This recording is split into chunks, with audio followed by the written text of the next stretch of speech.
Bonjour à vous, c'est Jaya Daza Et Mourad Lossif. et on vous retrouve aujourd'hui pour la suite de cette ronde des interviews, les noces alchimiques au sein du couple, avec aujourd'hui à l'honneur donc Aurélie Gros-Balthazar et Yvan Armoët. Bonjour à vous deux. Bonjour à vous. Bonjour. Bienvenue à vous deux. Et avant qu'on rentre dans le cœur voilà, de ce qui est à l'honneur aujourd'hui, c'est-à-dire votre couple, on va vous présenter tous les deux. Donc, Aurélie, toi, tu es accompagnante donc, de l'âme, du féminin sacré, dans le néo-chamanisme, en reliance en tout cas avec les sagesses ancestrales. Et tu as à cœur, en tout cas anciennement infirmière, donc tu as à cœur en tout cas d'accompagner les êtres dans leur guérison, dans leur épanouissement, en fait, de prendre soin d'eux, justement dans tout ce qu'ils sont, dans toutes leurs dimensions. Est-ce que tu as envie de nous en dire davantage? Oui, effectivement, ça fait 20 ans que je suis infirmière. Je pratique encore un tout petit peu parce que j'ai essayé d'arrêter, mais je crois que ça fait partie aussi de mes compétences et de ma manière aussi d'œuvrer. Voilà, et après j'accompagne également en individuel, en hypnose chamanique et en constellation universelle avec Yvan. Et après, en groupe, j'accompagne dans des cercles de femmes. Je transmets un chemin sur les 13 lunes avec ce qu'on appelle les gardiennes ou les 13 mères originelles. Voilà, en tout cas, pour l'instant, il y a aussi Isis qui m'accompagne. Voilà, et c'est vrai que j'ai très à cœur de pouvoir prendre en charge l'être dans toutes ses dimensions. Je travaille avec la roue de médecine et pour moi, c'est une manière de parcourir la roue avec la personne qui vient à ma rencontre. En sachant que je suis qu'une accompagnante et que pour moi, c'est la personne qui travaille. Je l'accompagne juste dans cette guérison qu'il pratique lui-même, enfin qu'elle pratique lui-même cette personne. Yes.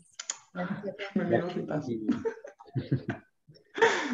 Et Yvan, alors toi, tu es accompagnant aussi dans le domaine holistique, dans le domaine de l'être, et tu pratiques plus spécifiquement l'hypnose chamanique. Tu es aussi fabricant de tambours. D'ailleurs, vous animez des stages aussi tous les deux en fait de fabrication de tambours. Et voilà, tu travailles aussi avec le tarot et notamment dans une voie d'identification justement pour accompagner la personne avec les points forts justement évoqués par les cartes du tarot et puis les axes aussi à améliorer. Est-ce que tu souhaites nous en dire davantage? Oui, alors j'accompagne des personnes, oui, dans leur, j'ai envie de dire, dans leur vulnérabilité, pour les révéler à eux-mêmes. Être authentique, je pense que c'est quelque chose d'important, d'être soi. Et du coup, je les accompagne, en tout cas en individuel là-dedans. Et oui, après, je suis fabricant de tambours médecine, donc en lien avec le chamanisme, et des stages de fabrication de tambours, du coup, où là, c'est pas une simple fabrication, c'est un objet sacré, et dans cette fabrication, il y a un thème, il y a une guérison, il y a une intention, voilà. Il y a une intention pour avancer dans la vie, dans sa vie. Voilà. Merci beaucoup Yvan. Et alors, juste pour rappeler aussi les activités que vous menez ensemble dans le domaine de l'accompagnement avec des constellations universelles aussi en individuel. Et puis vous, voilà, vous accompagnez aussi avec des cercles de parole mixtes. Yes. Et justement, hier soir, on en animait un et c'était vraiment magique. Notre intention, c'est toujours de pouvoir essayer de rééquilibrer les parts féminines et masculines en chacun pour que l'on puisse s'unir aussi entre hommes et femmes dans ce monde, quoi. Et ouais. Bah, super, ça fait une belle introduction en tout cas pour voilà, aller dans le cœur justement de votre couple aujourd'hui en tout cas. Et comment s'exprime pour vous cette danse de l'amour dans votre quotidien justement, ces noces alchimiques dans votre couple?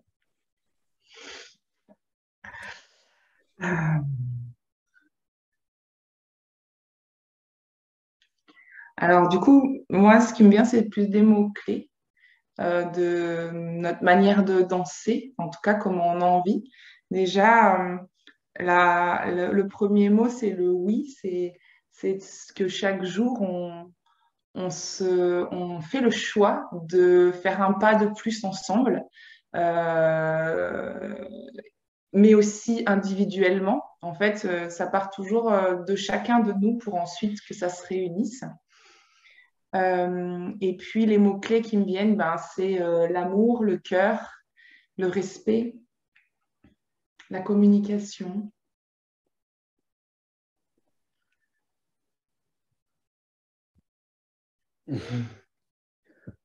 La complicité. La complicité et puis aussi de nourrir les choses simples de la vie. On est là sur Terre, on est humain.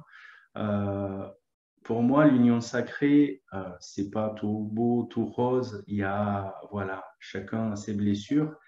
On avance chacun de notre côté et on va dire qu'on est trois et il y a nous deux. Donc il y a moi, il y a elle et il y a nous deux. Et, euh, et dans cette danse, en fait, ben, des fois on est synchro, des fois on l'est pas. Et, euh, et c'est très intéressant du coup parce que quand on n'est pas synchro, du coup on se ramène à soi et on arrive à avancer en fait en pointant le doigt sur soi pour voir qu'est-ce qui va pas, qu'est-ce qui fait que on n'est plus synchro. Alors forcément, peut-être que il y a des incompréhensions, il y a des avis différents, et c'est là qu'intervient en fait le respect, la tolérance, et en fait, c'est un apprentissage de l'amour. C'est un apprentissage de l'amour de voir en fait que euh, on n'est pas parfait, l'autre n'est pas parfait, moi je ne suis pas parfait. Et, euh, et je dirais qu'en fait, cette danse-là, c'est vraiment un apprentissage de l'amour pour soi, parce que c'est bien elle qui fait écho comme un miroir pour apprendre à s'aimer soi. En fait, c'est un reflet. L'amour qu'elle me porte, c'est un reflet de mon propre amour. Mm. Et puis c'est aussi une manière de se sentir aimé dans toutes nos parts, dans toutes nos facettes. Euh, Même dans celles que nous, parfois, on a du mal à accepter en nous, eh bien, quand l'autre arrive à aimer cette part-là, ça aide à pouvoir aussi l'aimer en soi. En tout cas, ça permet de la rencontrer et ça permet d'y amener un petit peu plus d'amour aussi. Euh, et du coup, ça permet d'évoluer individuellement, mais après, du coup, alchimiquement, forcément, ensemble. Mm. Yes. Merci beaucoup. Ça m'évoque en fait quand vous partagez voilà cet espace, comme dirait Guy Corneau dans La guérison du cœur, le couple comme un espace pour arriver à soi, en fait comme un espace de réflexivité pour arriver à soi et un outil entre guillemets aussi de développement personnel, comme une sorte de voie initiatique. Alors voilà. Autre point justement pour continuer voilà, cette avancée, en fait, Aurélie, toi tu en citais quelques-uns tout à l'heure sur justement des ingrédients, tu parlais d'amour, de respect, etc. Et alors justement, selon vous, c'est quoi les ingrédients qui permettent une harmonisation du couple, voilà, une relation riche et épanouie? Je pense que déjà, le fondement, c'est l'amour. On a beau travailler sur le respect, sur la tolérance, sur tout plein de choses, s'il n'y a pas cet amour qui, quelque part, en fait, je peux pas dire, alors si je peux dire pourquoi je l'aime, mais en fait, au fond de moi, qu'est-ce qui fait que je l'aime? En fait, rien. Je l'aime, c'est tout. Il y a pas, elle n'a pas besoin de faire quoi que ce soit pour que je l'aime. Et c'est pour ça que le fondement, déjà, c'est cet amour-là. Et cet amour-là, je dirais qu'il y a un contact avec peut-être avec le divin, avec quelque chose de plus profond. Donc, je pense que le fondement, déjà, c'est l'amour. Et puis j'ai oublié la question. Les ingrédients. Les ingrédients, voilà. Les ingrédients. Pour toi, c'est la L'ingrédient cuisine. suprême d'amour, si on veut les ingrédients. Ouais. Et puis après, ouais, comme ingrédient, oui, déjà, il y a la tolérance, le respect. La tolérance, le respect. L'authenticité, je dirais, c'est Ouais. être vraiment pleinement soi et la vulnérabilité. Accepter que l'autre puisse aimer cette vulnérabilité, puisse l'accueillir et être en confiance qu'il puisse l'accueillir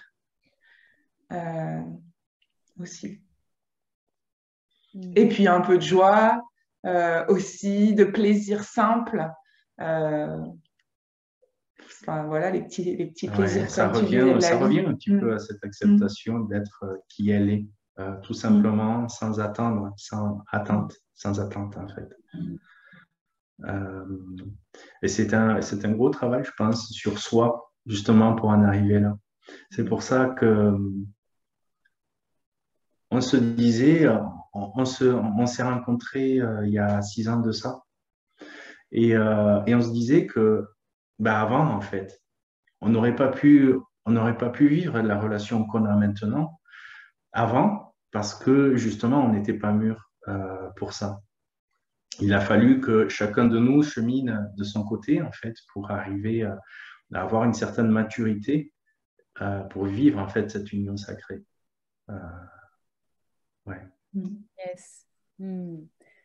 Ok, merci. Et en tout cas, oui, c'est ça, d'avoir une certaine maturité pour vivre cette union sacrée. Donc finalement, s'accepter. Est-ce que tu peux nous... J'ai envie de questionner là par rapport à accepter l'autre tel qu'il est, ce chemin de maturité. Si vous auriez justement, pour aller encore plus précisément là, dans ce sujet-là, 3 ingrédients ou 3 pépites justement qui permettent d'accepter l'autre tel qu'il est. Parce qu'en fait, concrètement, comme tu dis, voilà, c'est un cheminement en fait, pour réellement l'intégrer, en tout cas. Alors, du coup, Vas-y. du coup ben, la pépite, c'est déjà de tourner le doigt sur soi. Pour accepter l'autre, il y a besoin de s'accepter soi. C'est tout un travail là-dedans et c'est pour ça que l'autre, comme c'est le miroir, en fait, mais il y a déjà ce travail-là. C'est déjà de s'accepter tel qu'on est déjà, nous. Et puis de pouvoir, d'avoir fait le chemin, d'avancer sur nos ombres, nos blessures. Même si le chemin continue à deux, je vais être plus concrète peut-être. Par exemple, moi, j'avais une grosse blessure, enfin, je l'ai toujours d'ailleurs, sauf qu'elle prend beaucoup moins de place, mais une blessure d'abandon.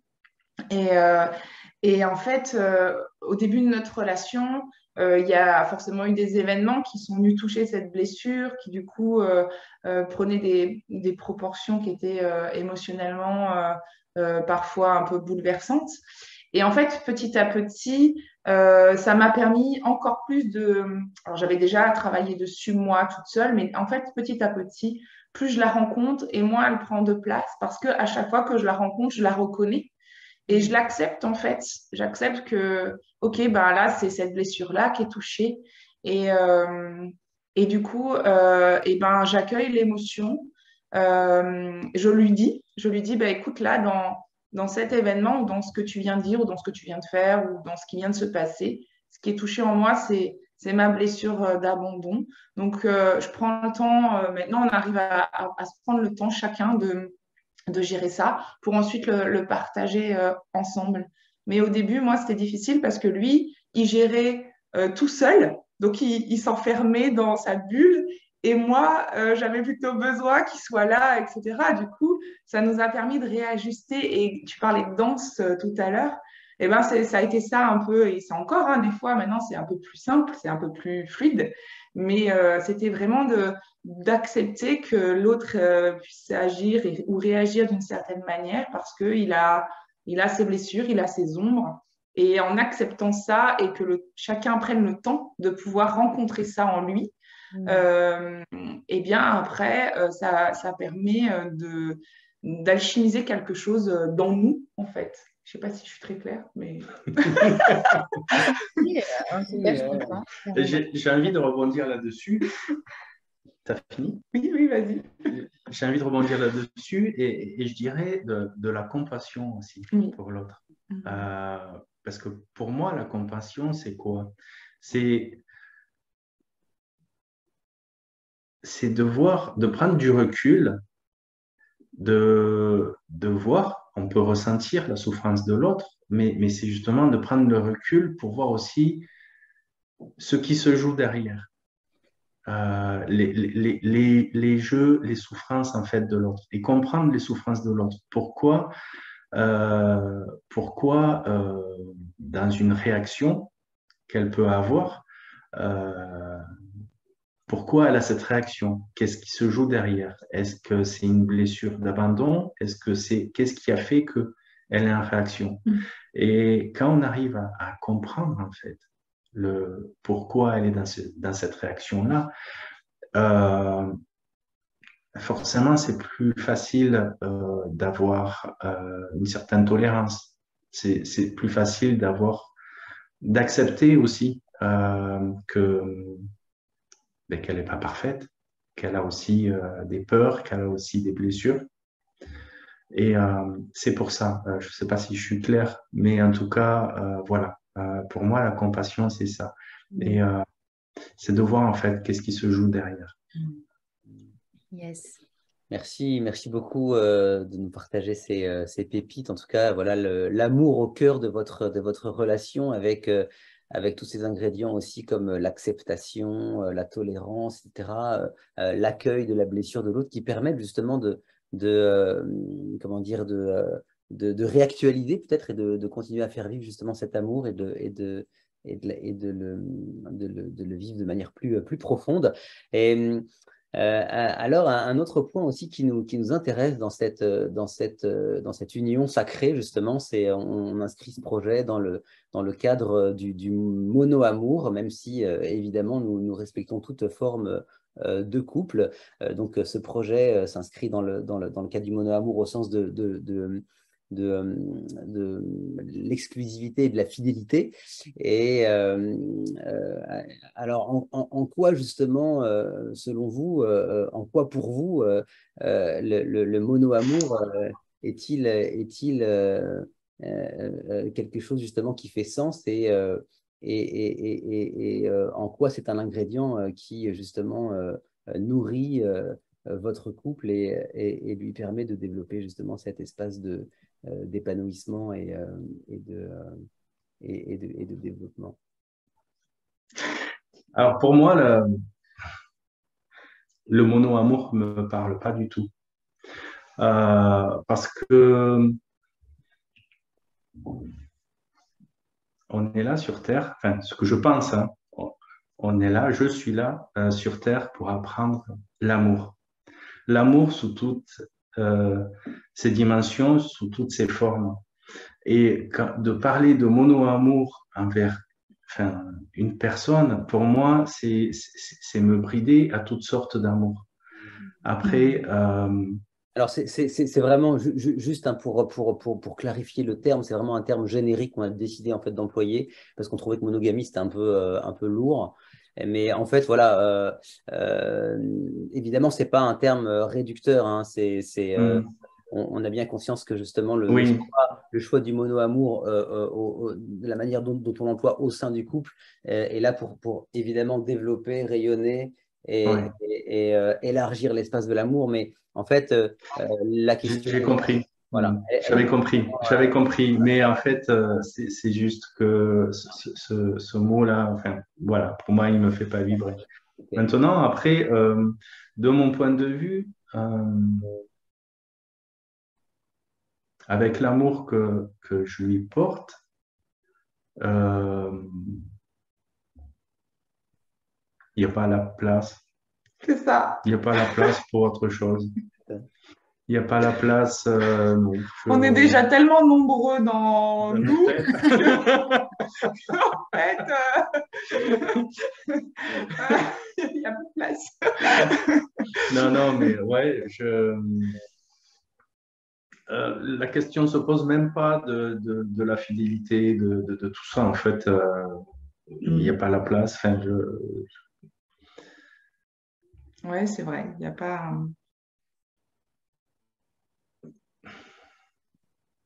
Pour moi, il est l'homme parfait, même s'il est imparfait, mais il est l'homme parfait dont j'ai besoin aujourd'hui.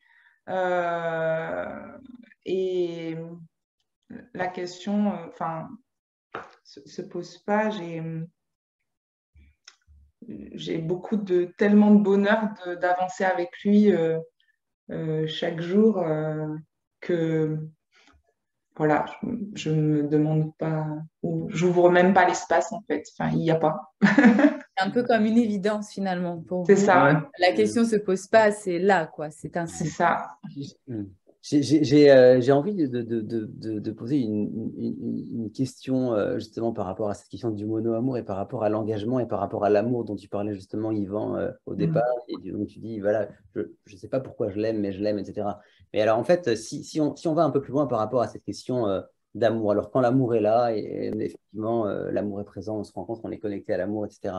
Et donc le mono-amour est une évidence. Alors voilà, on est tous éprouvés finalement dans cet espace d'amour. Alors, je me dis, voilà, si pour une raison ou une autre, justement, bah, la connexion à l'amour, le ressenti à l'amour est moins présent, euh, euh, comment est-ce que vous envisagez justement votre union justement à la lumière de l'engagement avec justement l'altération de cet amour qui est normalement toujours là, mais des fois on peut être moins connecté avec ça. Alors, c'est quoi votre position par rapport justement à cet amour, à cet engagement et à cette présence ou moins présence d'amour? Vas-y. Non, vas-y. Ok. Euh, euh, pour moi, la liberté est très importante. Et du coup, ça a été très compliqué pour moi par rapport à l'engagement. Pour moi, je voyais l'engagement comme quelque chose, une contrainte, un enfermement. Euh,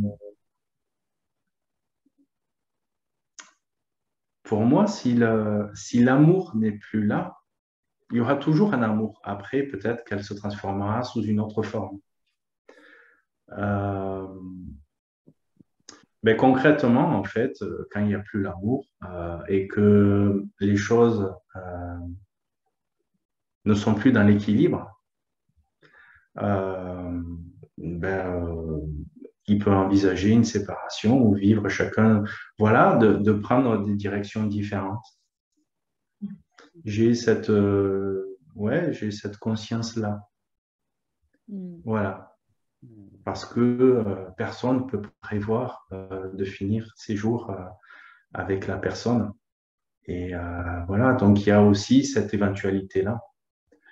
Il y a toutes les éventualités possibles, ça n'empêche pas.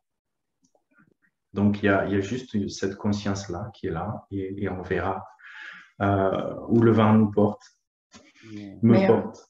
en fait, pour moi, c'est cet engagement, parce que du coup, effectivement, ça va bientôt faire 6 ans qu'on est ensemble, mais on s'est donc unis de manière sacrée cet été. Et donc, le mot d'engagement s'est posé. Moi, j'ai été mariée avant avec un autre homme. Et c'est pour moi, ce n'était pas du tout le même engagement dans cette union sacrée, parce que je n'avais pas la même conscience au moment où je m'étais mariée avant. Aujourd'hui, dans cet engagement, c'est l'engagement de nourrir cet amour, en fait. C'est-à-dire que euh, euh, en posant cet engagement envers lui et envers nous, j'ai posé l'engagement que chaque jour je nourris et que même quand il y a des discordances, que quand il y a des moments où effectivement bah, c'est moins, comment dire, c'est moins fluide ou c'est plus distant ou des choses comme ça, eh bien j'ai pris l'engagement qu'à chaque fois j'aille nourrir cet amour en moi pour qu'après, quand on se retrouve, en fait, cet amour, il finisse par se réunir de nouveau. Et effectivement, après, si un jour on finit par plus se retrouver, ben, effectivement, là, peut-être qu'on pourra envisager d'autres choses.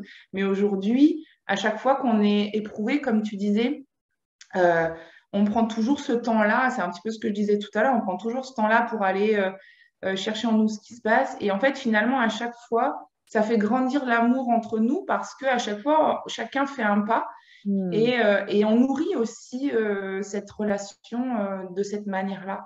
Donc pour moi, l'engagement, c'est nourrir cet amour. Yes, merci pour cette précision qui Merci beaucoup, hein. est essentielle, effectivement, parce que derrière l'engagement, c'est, voilà, comme tu dis, c'est pas juste, bon, oui, j'accepte de me marier pour la vie, entre guillemets, hein, je caricature, mais c'est oui, je m'engage à chaque jour nourrir ce couple, et c'est tellement ouais, Parce important. Merci. Merci beaucoup. Et justement, en parlant de cette question, ça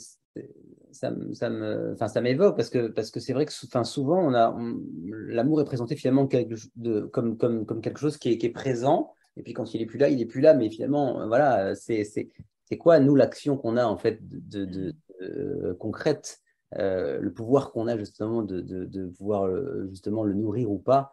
Et en fait, quand il est plus là, en fait, est-ce qu'il est juste parti et donc, bah, bon, il est parti, ou est-ce que moi, j'ai un pouvoir personnel aussi à pouvoir justement agir dessus, le réactiver, le nourrir, etc. C'est une question très intéressante, je trouve. Bien sûr qu'il y a quand même un certain pouvoir, une certaine intention quand même derrière de nourrir et de continuer à cheminer ensemble. C'est un choix, en fait. C'est une responsabilité, je dirais même. C'est prendre cette responsabilité aussi dans le couple, de nourrir sa part aussi, pour moi. Yes. Ok, merci beaucoup merci en tout cas hein. pour voilà, vos partages, votre témoignage de votre couple. Merci pour l'accueil.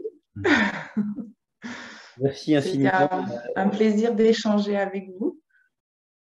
Peut-être que ça pourra inspirer voilà, d'autres couples ou d'autres personnes même, tout simplement. Peut-être que ça pourra aussi donner de l'espoir parce que je connais beaucoup de personnes qui, des fois, y croient plus. Et du coup, nous, on aime à se dire que ça peut donner de l'espoir de nourrir, voilà, de nourrir cela pour que d'autres puissent le vivre aussi.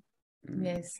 Nous, en tout cas, on est certain que votre expérience que vous venez de nous partager en inspirera beaucoup et pourra aussi justement en nourrir, en sourcer, en ressourcer. Donc, merci encore infiniment d'avoir accepté notre invitation pour cette interview. Et puis, ben, on espère pouvoir peut-être se croiser in situ un de ces jours. En tout cas, merci beaucoup pour votre participation. Merci pour ce que vous œuvrez aussi, tous les deux ensemble. Merci beaucoup. Merci pour ce que vous faites. Et au plaisir de se rencontrer en vrai, effectivement. Ça marche. Merci beaucoup. À bientôt. À bientôt. Merci au revoir. beaucoup. Au revoir. Au revoir. Bye bye. La ronde des interviews, en tout cas, continue. Donc, rendez-vous d'ici quelques jours. Ciao, ciao. Bye bye. Ciao.